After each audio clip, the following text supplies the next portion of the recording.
नमस्कार दोस्तों, आप सबका स्वागत है बेस्ट क्लास में। मैं भूपेंद्र सिंह ठाकुर यहाँ पे आपका स्वागत करता हूँ। उम्मीद है आपने अब तक चैनल सब्सक्राइब करा होगा। नहीं करा तो प्लीज़ सब्सक्राइब करिए और अपने दोस्तों के साथ शेयर करिएगा।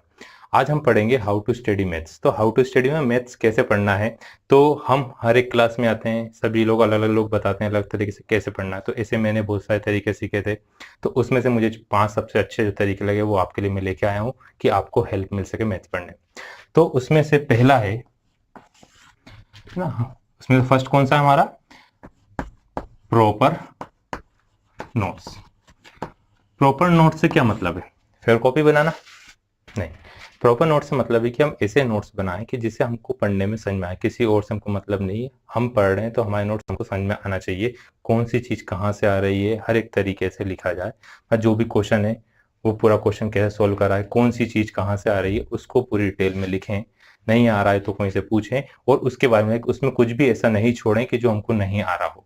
तो वो हमारा क्या होगा, प्रॉपर नोट्स है ना। मतलब एक ही जगह पूरा जो सिलेबस है हम उसको लिख के रखें। दूसरा क्या है, फॉर्मूला। तो मैथ्स की बैकबोन क्या होती है, फॉर्मूले होते हैं। फॉर्मूले बहुत सारे हैं, कितने याद करें, बहुत से बहुत आसानी से याद हो जाते हैं, बहुत से याद नहीं होते। तो याद करने का सबसे आसान तरीका क्या होता है कि हम ऐसी जगह उसको लिख के रख दें जो हमको बार बार दिखे। मोबाइल की स्क्रीन पे लगा लें हम, हाँ, गेट के पीछे लगा दें, कांच के ऊपर चिपका दें, जहाँ पे हमारी नजर बार बार आती है उस जगह हम उसको क्या कर दें, लिख के रख दें, तो फॉर्मूला हमको याद है। अब बहुत सारे फॉर्मूले होते हैं तो एक एक करके करते हैं, एक साथ कुछ भी याद नहीं होता। एक एक करके फॉर्मूला करें, एक फॉर्मूला बेस्ड उस पे बेस्ड जितने क्वेश्चन है वाले क्वेश्चन बार बार करें तो उससे फॉर्मूला क्या हो जाएगा, याद रहेगा। थर्ड क्या है, रीचेक। रीचेक से क्या मतलब, आपने क्वेश्चन करा, क्वेश्चन कर लिया, आंसर चेक करा, गलत आ रहा है तो तुमने उसे छोड़ दिया, या फिर मुझे नहीं आ रहा किसी और से पूछने चले गए, तो उससे पहले उसे हम क्या करें, रीचेक करें। रीचेक कैसे करना है कि हमको सोचना है क्वेश्चन हमने नहीं करा, किसी और ने करा, हमको उसको ढूंढना है गलती, हम इसमें गलती ढूंढ देंगे, हमको अवार्ड मिल जाएगा। मतलब उसमें पूरी कोशिश करें कि हमने क्या गलती करी ढूंढे। यदि हम अपनी खुद की मिस्टेक ढूंढ लेंगे तो उससे जल्दी आसानी से क्या कर सकते हैं, सोल्व कर सकते हैं और अगली बार वो गलती हम नहीं करेंगे। फोर्थ क्या है, फोर्थ क्या है हमारा पॉइंट, स्टार्ट करें ना।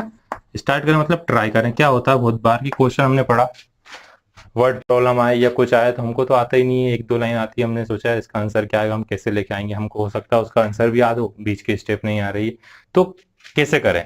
तो उसे हम क्या करें, स्टार्ट तो करें और स्टेप बाय स्टेप उसका आंसर आते आएगा, हमको समझ में आता है कि हमको क्या करना है। तो उसे क्या करना है, स्टार्ट करना है। ऐसा नहीं कि हमने उसे क्या कर दिया, छोड़ दिया। तो उसकी कोशिश हमको जरूर करना है।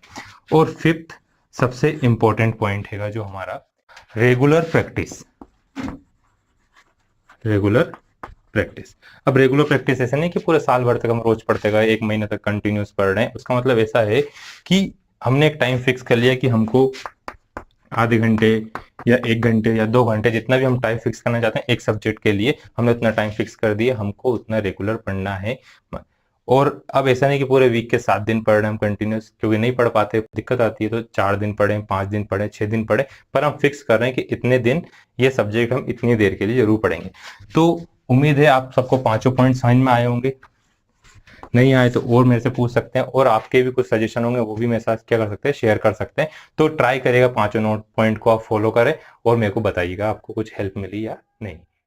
तो 12th क्लास है ना, 12th क्लास बोर्ड है, बच्चे बहुत ज़्यादा घबराते हैं, तो हम उसे 99 डेज में पूरा 12th का कोर्स कैसे कंप्लीट करें, तो ये समझते हैं। हम देखेंगे हर एक चैप्टर में कितनी एक्सरसाइज है, कितने टाइम हमको लगेगा कंप्लीट करने में। मैं ऑन एवरेज हर एक एक्सरसाइज पे 2-2 वीडियो बनाऊंगा। एक एक्सरसाइज बड़ी है तो उसके 2 वीडियो, छोटी है तो एक एक्सरसाइज, एक वीडियो में वो एक्सरसाइज हमारी क्या है, कंप्लीट आएगी। और सभी वीडियो ऑन एवरेज हमारे कितने रहेंगे, औसतन कितने रहेंगे, आधे घंटे के रहेंगे। तो हम इसे कितने डेज में कंप्लीट करेंगे, 99 डेज में। तो हम देखते हैं, समझते हैं सब कुछ। तो यहाँ पे हमारे लिखे हैं सभी चैप्टर्स है ना, तो हमको एनसीईआरटी बुक में कितने चैप्टर दिया, 13 चैप्टर्स है, और उसमें नंबर ऑफ एक्सरसाइज कितनी है, सभी की एक्सरसाइज लिखी, तो टोटल कितनी एक्सरसाइज हो रही है, 61 एक्सरसाइज। तो उसमें से हमने रिलेशन और फंक्शन पढ़ लिया है, मैट्रिक्स पढ़ लिया है, डिटरमिनेंट पढ़ लिया है। ये 3 चीज हम पढ़ चुके हैं, तो इन तीनों के बारे में हम बात नहीं करेंगे। किस किस के बारे में, रिलेशन फंक्शन हम पढ़ चुके हैं, मैट्रिक्स पढ़ चुके हैं, डिटरमिनेंट पढ़ चुके हैं। यदि आप लोगों ने नहीं देखे वीडियो तो प्लेलिस्ट में से देखिएगा। तो बाकी बचे हुए चैप्टर में हम कितने डेज में कंप्लीट करेंगे, 99 डेज में कंप्लीट करेंगे। तो देखते हैं कैसे करेंगे। तो हमारा फर्स्ट स्टार्टिंग कहाँ से करते हैं, हम सेकंड चैप्टर से करते हैं। सेकंड चैप्टर कौन सा हमारा, इनवर्स ट्रिग्नोमेट्री। तो इनवर्स ट्रिग्नोमेट्री में हमको कितनी एक्सरसाइज दी हुई है, 2 एक्सरसाइज है, क्योंकि कम एक्सरसाइज है तो उसमें क्वेश्चन, नंबर ऑफ क्वेश्चन क्या है, ज्यादा है। दोनों एक्सरसाइज का हमको इंट्रोडक्शन भी पढ़ना पड़ेगा। तो ऐसे हो जाता है 2 एक्सरसाइज कितने दिन हो गए, 4 दिन, और 2 दिन हमने इंट्रोडक्शन पढ़ा तो कितने दिन होगा हमारे पास, 6 डे। और एवरेज, जो एवरेज हमारे वीडियो का ड्यूरेशन रहेगा आधे घंटे के रहेंगे, तो आधे घंटे वीडियो देखिएगा और आधे घंटे आप लोग सोल्व करिएगा, कुछ प्रॉब्लम हो तो हम है ही।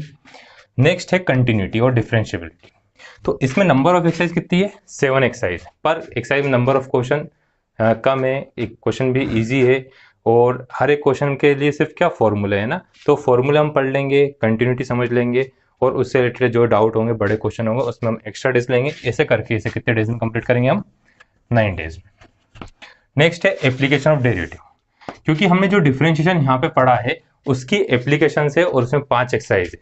उसमें कितनी एक्सरसाइज है, 5 एक्सरसाइज, और सभी एक्सरसाइज काफ़ी बड़ी हैं, तो उनके बारे में हमको पढ़ना है, डिटेल में समझना है। तो उनको समझने की जिसमें ज़्यादा है, तो इसमें कितने डेज लगेंगे हमको, 14 डेज। नेक्स्ट है इंटीग्रेशन। इंटीग्रेशन जो है वो चैप्टर सबसे बड़ा चैप्टर, तुम्हारी बुक में सबसे बड़ा चैप्टर कौन सा है, इंटीग्रेशन।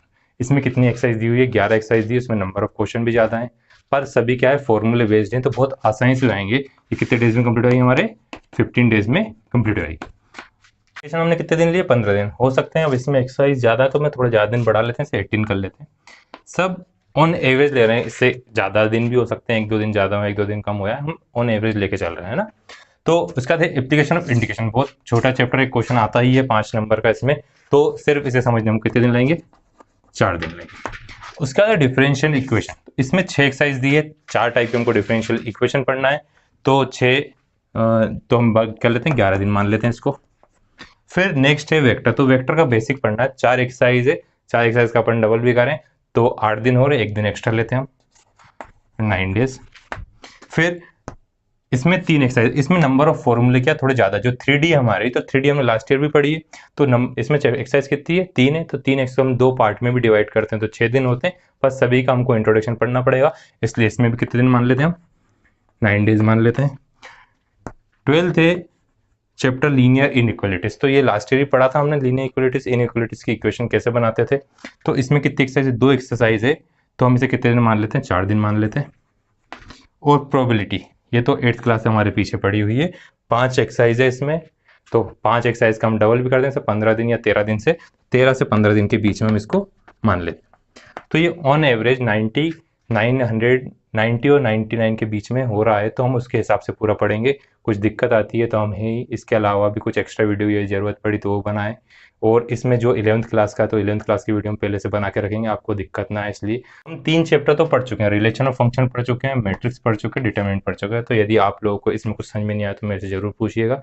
अब हम आगे से पढ़ेंगे कंटिन्यूटी से लेके कहाँ तक, डिफरेंशियल इक्वेशन, इस पूरे को क्या कहते हैं, कैलकुलस कहते हैं। तो आप सबको प्रॉपर नोटिफिकेशन मिलता रहे, इसलिए सब्सक्राइब करिए और बेल आइकन पर क्लिक करिएगा।